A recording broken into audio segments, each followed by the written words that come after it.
I'm reading the articles. I'm totally reading the articles. It's gigantic. I'll talk to you. Ciao. Okay. Bye.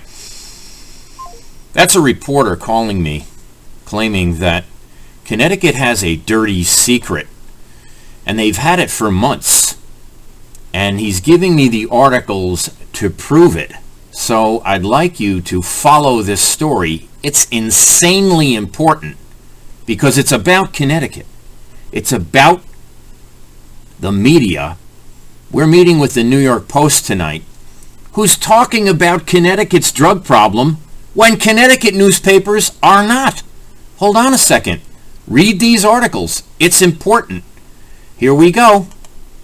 There we go. Connecticut official warns of fentanyl laced marijuana after dozens of overdoses.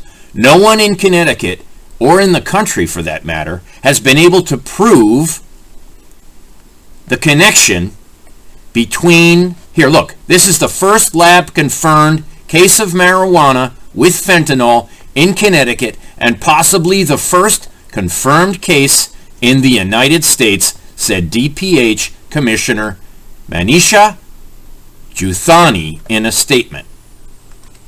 Read this article. It's from the New York Post about Connecticut. Now, Hearst can't and won't publish because they're embarrassed. We just passed the law to introduce marijuana. Here we go. We have 100,000 doses in the deaths in the last 12 months of fentanyl-laced marijuana and opioids. A 30% jump from last year. Okay, so in 2017, 171 people died daily.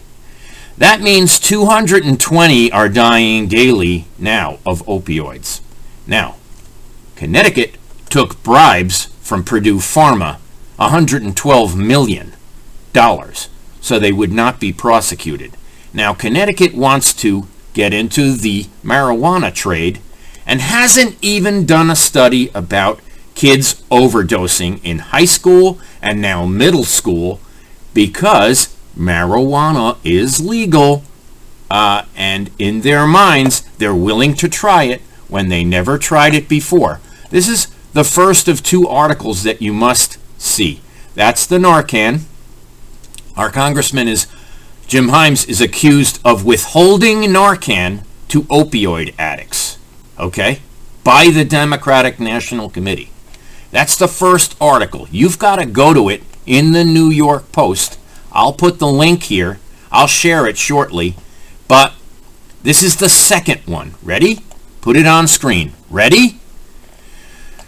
This is on the Connecticut's website. It came out today, 11/18. Officials from the Connecticut Overdose Response Strategy and Department of Public Health issue a warning about possible dangers of marijuana with fentanyl. Here's the guy's number. Should we call him? This is kind of upsetting that they had 10 cases in October. We learned about it today.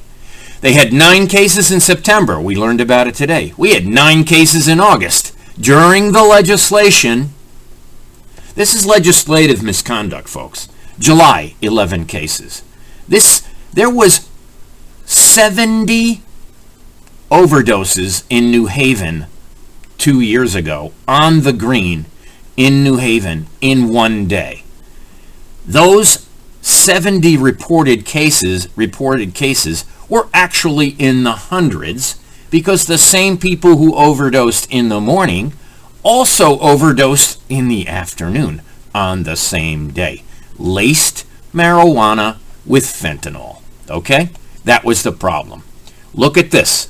The Connecticut Department of Emergency Services, Division of Science Service Forensic Lab, confirmed by Plymouth Police Department, tested positive for Delta-9 tetrahydrocannabinol, marijuana, and fentanyl.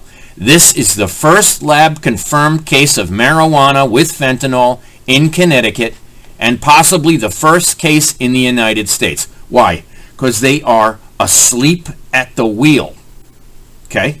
They told no one until today. We're expected to find this on ourselves, and Hearst won't publish it. They're not interested in saving a single life. No news agency in Connecticut has reported about this problem, and the Post has. We are meeting with the Post in Manhattan tonight on the Upper East Side with 7 other newspapers to try to get them to cover politics responsibly. We're meeting with, I can name the names, I'd rather not. I'd rather talk to you about it tomorrow, what happens tonight. And thanks for my Chubby's Hardware in Pound Ridge, New York. And the single person who donated $50 to my campaign today through Align Pay, I appreciate. Please go to my website, Flynn 2022, USSenate.com. Follow the links. I got a generous donation of $50 today. I will use it. Force equals mass times acceleration. I need the force and the masses to accelerate a campaign across the nation. We're working with 7 newspapers now. Okay? You can throw the patch right out. It's owned by the Huffington Post. You can throw other newspapers out that are owned by CNN in Connecticut, and you can throw out Mike Pignataro's Hearst Corporation Media. You can wipe your ass with that newspaper, folks. That's what it's good for. Let's get back to the article. It's incredibly, incredibly important. I can't emphasize about fentanyl. It's being laced in marijuana, which now the kids have a green light to use, and our congressmen, such as Jim Himes, are withholding it from opioid addicts. You can ask a friend of mine, Brian Merlin, all about it. He ran for Congress against Jim Himes, and Himes threatened him. Himes falsified his own delegates to get elected. Himes took a bribe from OxyContin.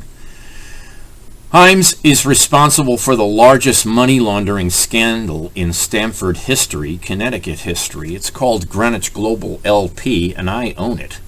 I've been to Jim Himes numerous times, who refused to comment on the Stephen Barrier murder, refused to comment on the prosecution or non-prosecution of his friends like Mr. Tong. It's embarrassing. And I won't stand for kids like that kid on the wall there happens to be mine. He would never smoke pot laced with anything. He's straight and narrow conservative, which is what we need in the U.S. Senate, which is what I am. And I happen to be the only one going after them because everyone else is taking the high road, and you can't fight crime against criminals who control judges like Judge Heller, controlled by Bernie Madoff's attorney, John Carberry, or should I say Judge Provader, controlled by Malloy. Provader worked for Malloy as chief counsel of the city of Stamford and oversaw 500,000 felonies, including massive wire fraud, massive check fraud, massive accounting fraud, securities fraud, racketeering, RICO, and subordinated loan fraud. Oh my, how did they manage that? They made loans from bank accounts they didn't own and forgave the loans after the loans were accepted. Excuse me, you can't forgive a loan that you don't own the bank account for. Judge Provader, where's the subpoenas? Where's the subpoenas? Where's the jury instruction? Oh, there is none? Give us a break. Go to jail. Take Lamont with you. Yeah, I'm told he paid the bribe to Richard Colangelo on the Stephen Barrier murder. So pull no punches on my page. It's open season. It's like the Roadrunner. Yeah, and the Wile E. Coyotes of the world. Beep, beep. Read the articles about opioid addiction and vote for the right candidate running for Congress. Not Jim Himes. If you do it again, you're responsible for the opioid deaths. That's true. Truth to power. Have a great day. Tonight's a huge event, folks, and I hope we pull it off. I'm going to bring my Bill of Rights coffee cup and read why the First Amendment is being taken away. Why is the Second Amendment being taken away? What's the Fourth Amendment? You better learn what the Fourth Amendment is. You better learn about due process. And you better learn about the Fifth Amendment and your right to property. Because they're coming, these socialists are coming for your property. A vote for them is a vote for God knows what.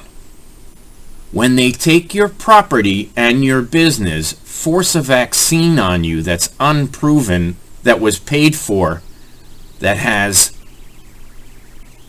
so many questions about. Why was I a biotechnology analyst and a money laundering specialist owning a brokerage firm that got robbed? Is there divine intervention here? There might be. Let's keep it at 12 minutes. I'm at 11:49. Please share this opioid addiction problem that Connecticut is sitting on, and it's not the first state to find an opioid patient that died from Narcan and died from fentanyl that came across the border, that was manufactured in China, that the border is open because of Jim Himes and Rosa DeLauro and Larson and Courtney and Hayes. These are the 5 criminals that are sponsoring H.R. 1 in the fraud capital of the United States, Connecticut. Have a great day. I will call them all out. I asked them all to debate on debateattorney.com. All of them refused. Go to debateattorney.com, figure it out, follow it, share it, and demand your congressman debate on it. Why? Because the questions will be fair. You have a phone voter app. You can support your candidate. You can ask questions directly to your candidate. If you want me to turn the light on, I will. 1,568 candidates ran for president of the United States in 2020. Guess who won the debate tournament? Yours truly.